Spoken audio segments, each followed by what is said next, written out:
choice, but either you eat or you ate. So I was bringing the noise, playing with toys, out all night with the boys, staying ready for that drama though. I got my technique sweet, my tech heat seat, my moves hard to follow though. My crews got crews, my dudes making all of those.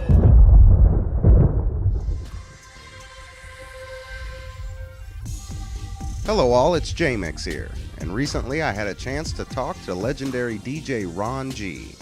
Ron G is one of Harlem's mixtape pioneers. He's best known for his innovative hip-hop and R&B blend tapes that gave birth to what we now know as the mixtape.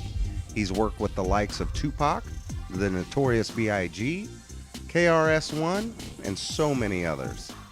For those of you out there who are interested in being on one of Ron G's mixtapes, or are interested in booking the legendary DJ Ron G, you can hit him up at 347-768-5540, or you can shoot him an email at djrong84@gmail.com. Without any further ado, here's my exclusive interview with DJ Ron G.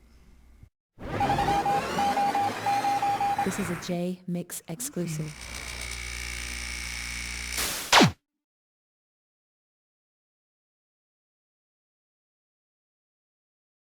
I do know that he was getting calls and pages. I do know that. I don't know who were the people calling him at that time because we didn't, as artists and producers, we don't sit down and, really mentally get into that type of situation when we focus on our music. But I do know he was getting calls and pages at that time. But he didn't start really getting them calls and pages until, when he was almost done with the song. So it wasn't like he had that pressure on his mind, but he might have already got them calls before he went to my studio. So that kind of could have influenced him to say the verses that he was saying. You see what I'm saying? So I don't really know what was going on, but I did know that when we was almost done, he did get a few calls and texts. Now, about how long after he left your house from recording that track did you hear that he had been shot? It wasn't until maybe 4 or 5 hours later. 4 hours later, I would say. 3 hours later. Because I didn't hear it until it got on the news. And that was 5 hours later when I think 4 hours later when it actually hit the news. Because all I know is that, at that time, I slept my TV on. For some reason, I have a habit of that, sleeping with my TV on. And all I know is that I hear, I see flashing lights. I'm waking up time to time, and I'm seeing flashing lights in my room. I'm like, what is this? And I look at the TV, and I see the news about Tupac has just been shot. And after that, I was kind of slightly in tears.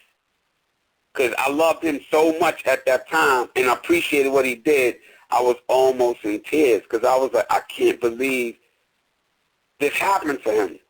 You see what I'm saying? And it was just a sad situation for me.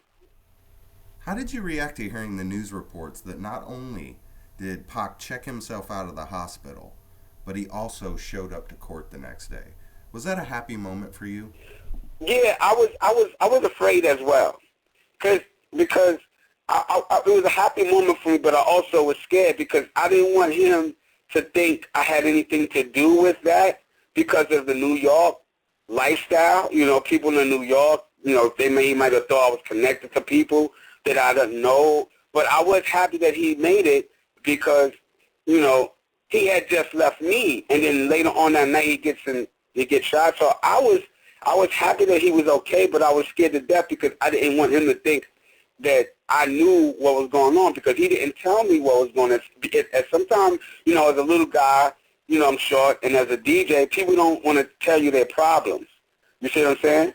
So, but if he needed my help or anybody from my crew or something to help him, we would have. But at that time, when I heard that, I was happy, but I was also scared because I was like, damn, I hope he's okay, but I don't want him to think by him, doing something for me that I'm a part of what happened after. So for a while, I had to deal with those type of emotions until the Outlawz came to me and they said, Tupac said he knows you didn't have nothing to do with that. He sent his love to you. When he said that, my heart was was at peace. Did you ever get a chance to speak to him after that incident? No, I didn't, because after that, he went to prison. By the Outlawz contacting me, coming to me, the Outlawz actually came to me themselves. And I had a party in Jersey. And the Outlawz came to me themselves.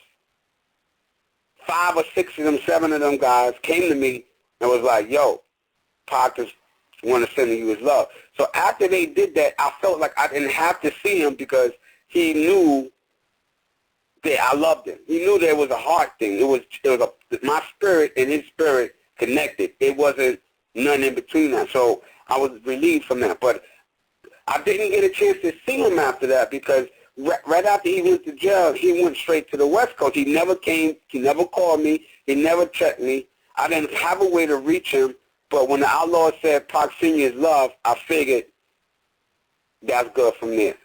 And during this transition of him being in jail and before he got out of jail, every party, and this is not documented, every party that I would do, no matter what city and state, I would have a moment for Tupac.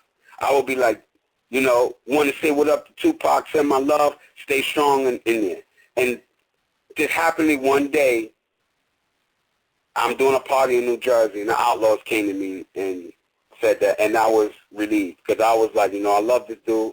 He did something for me that no rapper, you know, would have done of his status, with his movie career and all that. And I want him to know I'm very appreciative of what he's done. And if it was anything that I could do, all he had to do was send a note to me. And when I mean send a note, is contact me any kind of way. Because he had my info. If he wanted, you know, if he wanted to reach out to me. This is a Jmix exclusive.